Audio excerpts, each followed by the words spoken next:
Assalamualaikum warahmatullahi wabarakatuh. Waalaikumsalam warahmatullahi wabarakatuh. Ustadz, apakah boleh bertawassul dengan salawat? Sangat boleh. Sangat boleh. Ya, asal tawassul itu teman-teman asalnya dengan takwa. Itu rumusannya di Quran surah ke-5 Al-Maidah ayat 35. Ya, paling kanan di mushaf sana agak sedikit ke bawah, ya.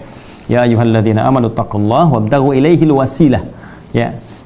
Ya ayyuhalladzina amanu, orang-orang yang beriman pada Allah Subhanahu wa taala, ittaqullaha, tingkatkan takwamu kepada Allah, wabtaghu ilaihil wasilah, dan carilah dengan takwa itu sebagai wasilah. Wasilah di sini tawassul tawassalu itu mencari wasilah, ya, untuk bisa membawa wasilah itu dalam rangka memohon kepada Allah supaya Allah cepat mengabulkan apa yang kita inginkan. Nah, ternyata kata Al-Qur'an wasilah terbaik itu dengan menggunakan takwa. Ya, takwa itu bisa apa? Macam-macam. Bisa ibadah ritual, itu bagian dari takwa.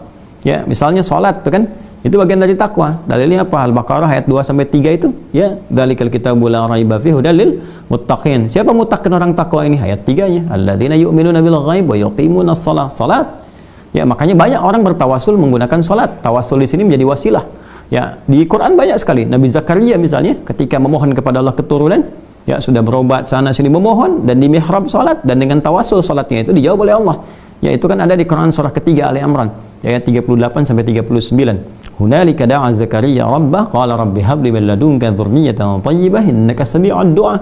Ya, bermohon kepada Allah dalam salatnya, meminta kepada Allah yang Maha Pemberi tanpa batas saat orang mengatakan ini ada batasan. Apa jawaban Allah? Fanadatul malaikatu wa huwa qa'imun yusalli fil mihrab. Annallaha yubashshiruka bi Yahya. Kan? Maka langsung dikirimkan malaikat menyampaikan kepadanya, Allah kasih kabar gembira, kamu akan punya anak. Namanya siapa? Yahya, gitu kan? Nah, jadi itu bisa menggunakan hal demikian. Bisa dengan ibadah-ibadah yang lain seperti misalnya puasa, karena puasa juga bagian dari ketakwaan. Ya, Al-Baqarah ayat 183, ya ayyuhalladzina amanu kutiba alaikumusiyam kama kutiba alal ladzina min qablikum la'allakum tattaqun. Ya. Jadi birrul walidain juga bisa. Ya, birrul walidain, berbuat baik kepada kedua orang tua misalnya, bisa dengan infak, itu bagian dari takwa juga.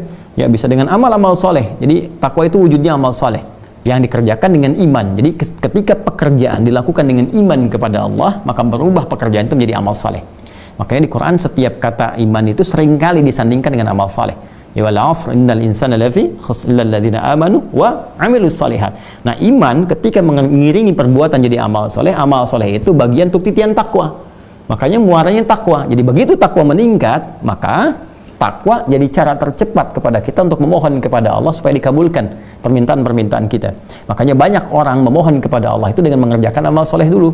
Makanya setiap kali kita beramal soleh, teman-teman sekalian, jangan lupakan untuk berdoa, karena itu cepat sekali.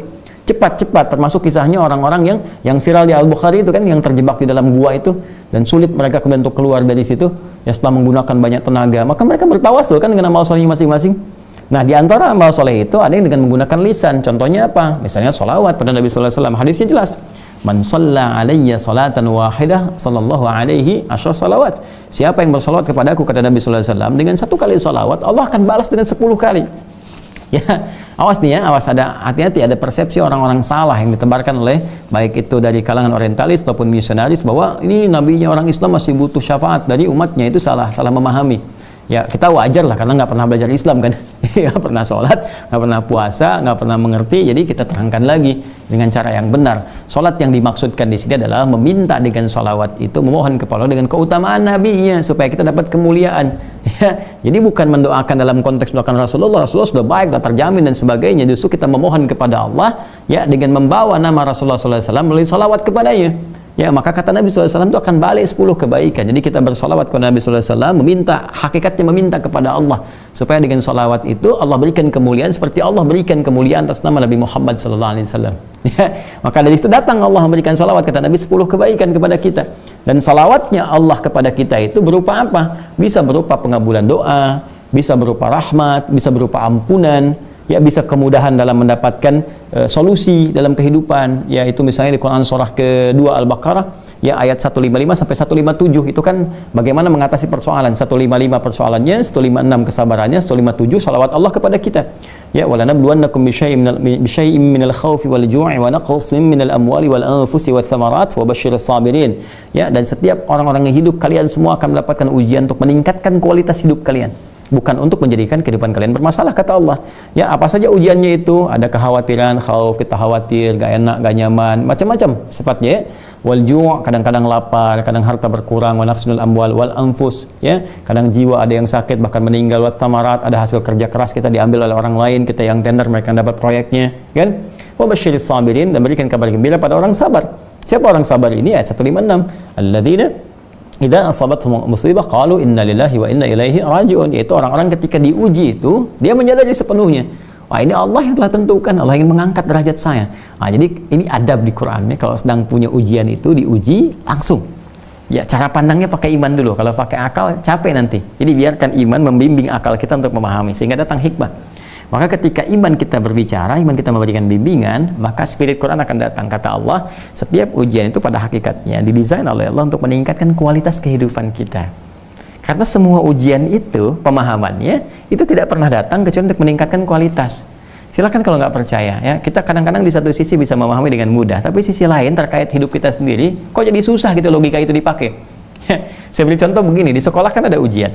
Kita mengerti kan setiap kali ada ujian itu untuk meningkatkan kualitas ilmu kita, makanya kita belajar kan, supaya terlihat ilmu kita itu meningkat. Kalau nggak belajar berarti nggak lulus.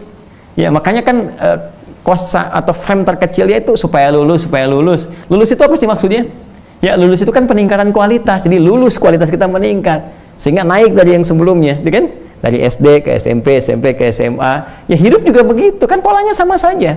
Diuji dengan persoalan supaya kualitas meningkat, kualitas kesabaran, ketangguhan menghadapi sesuatu, ketangguhan merencanakan, ya, ketangguhan bersikap dan sebagainya. Nah, kalau lulus di situ nanti naik kelas, naik menghadapi lebih besar lagi, maka diuji lagi sehingga matang keadaan hidup kita. Ketika semua ujian sudah dihadapi, maka kehidupan jadi ringan untuk dilakukan. Ya, nangis itu wajar, air mata itu wajar. Nanti ketika semua air mata telah keluar, pada hakikatnya, pada akhirnya Anda akan menyikapi semua dengan bahagia karena sudah tidak ada air mata lagi yang akan keluar. Jadi kalau sudah terbiasa mengeluarkan air mata sehingga sampai kering, nggak ada air mata lagi yang akan dikeluarkan karena semua akan kebal dengan semua jenis ujian, ringan. Jadi hidupnya akan jadi menyenangkan saja kalau benar cara menghadapinya.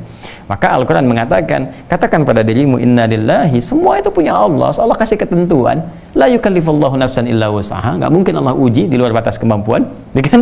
Nah, kemudian pasti ada solusinya, inna ma'al usri yusra, ini yang ringan pasti akan selesai, kan? Maka ketika kita bersimpuh di hadapan Allah dan mengatakan semua Allah telah tetapkan, ya wa ilaihi raji'un, semua kembali kepada Allah termasuk solusinya. Lalu kita bersabar, lalu pelan-pelan kita atasi dengan ikhtiar. Maka orang seperti ini di ayat 157-nya, ulaika alaihim salawatun min rabbihim wa rahmah wa ulaika humul muhtadun. Ya, maka orang-orang ini ulaika alaihim salawatun min rabbihim. Orang-orang ini mendapat salawat dari Rabbnya, dari Allah Subhanahu wa taala. Nah, salawatnya apa yang dimaksudkan? Ya, satu, pahala-pahala ya dari kesabaran mereka. Yang kedua ampunan dari Allah ketika mereka memohon. Kan banyak orang diuji itu sering minta ampun kan. Ya, diuji sakit, sabar, ya Allah, ya Allah, ya Allah, turun ampunan, kan? Ya, terus dapat pahala banyak. Karena nggak sadar ketika diuji kan, coba loh. Kalau nggak ada ujian, kadang-kadang kan kita nggak bisa merasakan nikmatnya tahajud. Kemarin kemana aja? Nggak pernah tahajud, tiba-tiba pekerjaan dikasih sulit sedikit, mulai puasa, mulai baca Quran, kan? Mulai tahajud, gitu kan? Muncul kan hal semacam itu. Dan jawaban dari doa-doa dan diringankan persoalan kehidupan. Jadi itu salawat dari Allah. Makanya untuk mendapatkan itu cara cepatnya bisa banyak bersalawat kepada Rasulullah SAW. Tiap hari kita salawat. Allahumma salli ala sayyidina Muhammad, salli ala sayyidina Muhammad, salli ala sayyidina Muhammad wa ala ali Muhammad. Silahkan bersalawat senyaman yang kita bisa lakukan. Maka itu diantara dalilnya. Ya, yang paling tegas kan innallaha malaikatahu yusholluna 'alan nabi ya ayyuhalladzina amanu shallu 'alaihi wa sallimu taslima. Ya, Allah saja memberikan salawat kepada Nabi sallallahu alaihi wasallam. Malaikat juga bersalawat, dan salawatnya Allah, salawat malaikat beda dengan kita ya, yang memohon kepada Allah Subhanahu wa taala seperti tadi saya sampaikan. Maka orang-orang beriman perbanyak salawat kepada Nabi sallallahu alaihi wasallam. Dan banyak kisah di masa lalu termasuk para pemimpin-pemimpin yang paling populer sekali. Ya, kalau kita lihat di YouTube juga klik misalkan pemimpin yang senang salawat, nanti muncul tuh. Ya, dulu di Turki gitu kan ada kan, terus yang sekarang juga pemimpin di Chechnya itu senang sholawat juga tuh ya. Terus ya siap banyak, kalau ulama nggak usah ditanya, kita juga banyak mempersiapkan itu, nanti insya Allah akan terasa manfaatnya, terasa bedanya, terasa kenikmatannya kepada jiwa, ya, ada sholawat, ada istighfar dan sebagainya. Semoga Allah memuliakan, ya, semoga Allah memuliakan.